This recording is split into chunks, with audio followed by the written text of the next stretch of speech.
E hoje, nessa noite, a palavra que o Senhor nos coloca está no Evangelho de Lucas, no capítulo 15, que narra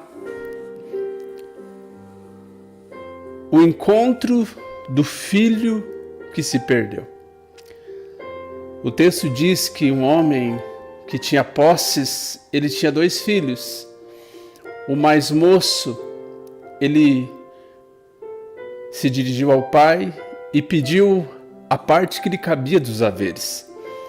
O texto diz que o pai então repartiu de maneira igual a herança e entregou a parte que cabia para o filho mais moço.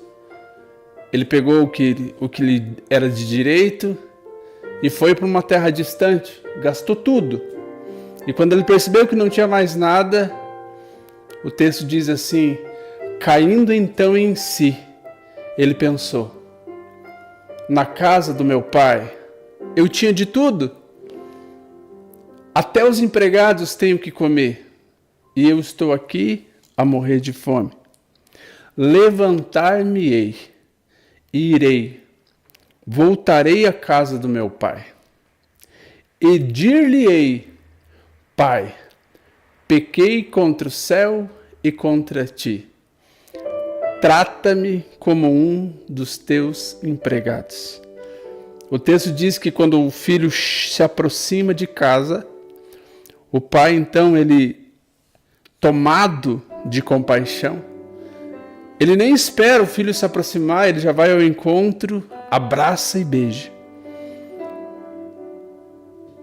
colocando o anel nos seus dedos, sandália nos seus pés. E disse: olha, reúna todo mundo, vamos matar um novilho, vamos fazer uma festa. O filho mais velho, indignado, ele disse: pai, tudo eu sempre tive do seu lado e você nunca me deu um cabrito para tirar com os meus amigos, e o seu outro filho fez tudo o que fez e volta para casa e o Senhor dá uma festa. O pai então acrescenta: meu filho, de fato, tudo que você sempre esteve aqui comigo e tudo que é meu é seu. Porém, esse filho era necessário que festejássemos, porque ele estava perdido e foi encontrado. Ele estava morto e reviveu. Irmão, eu não sei se você já passou por uma situação onde alguém te deixa uma herança, alguém te deixa um bem, né? Mas em que situação que alguém deixa uma herança pra gente? A única possibilidade que nós temos de receber a herança de alguém é quando esse alguém morre. Dificilmente você vai ver alguém passar pro nome de outra pessoa, seja um pai para um filho, alguma herança, ele ainda estando em vida. Então, quando o filho chega para o pai e diz assim: olha, pai, eu quero que você me dê a parte que me cabe, ele está dizendo com todas as letras: a partir de agora, você morreu para mim. O texto diz que ele pega tudo aquilo que lhe cabe e vai embora. E ele só se recobra, ele só percebe do que está lhe acontecendo quando ele se vê sozinho, quando ele se vê sem recurso nenhum para ele poder retomar de tudo aquilo que ele perdeu. Irmão, quando a gente tem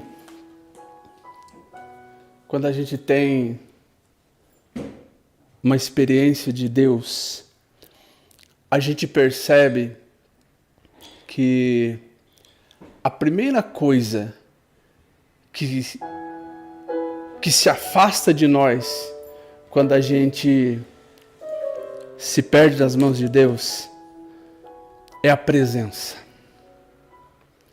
É a presença daqueles que a gente ama, é a presença daqueles que nos constroem. Então, quando o filho se afasta do pai.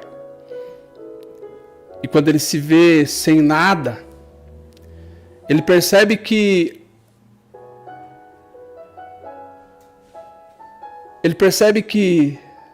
as posses, ele percebe que a matéria, a herança que ele recebe, é aquilo de menos importante que ele tem. O que de mais precioso foi lhe tirado foi a presença do Pai. E a gente só se recobra a falta dessa presença quando você olha para o lado e vê que tudo se acabou. O que eu quero dizer para você, querido, é que durante a sua vida você vai ser construído. Durante a sua vida, o seu coração, a sua vida, o que você é, a tua personalidade, ele traz pedaços, ele traz fragmentos de pessoas que, de certa forma, construíram você. E a primeira maneira com que o inimigo ele tenta te derrubar, a primeira coisa que ele faz, ele te afasta dessa presença. Ele quer te roubar da presença daqueles que você ama. Então, num primeiro momento, a gente se deslumbra com o mundo, se deslumbra com as possibilidades e vai se bloqueando, vai se fechando aqueles que a gente ama. A gente vai se apartando daqueles que a gente ama, daqueles que nos amam.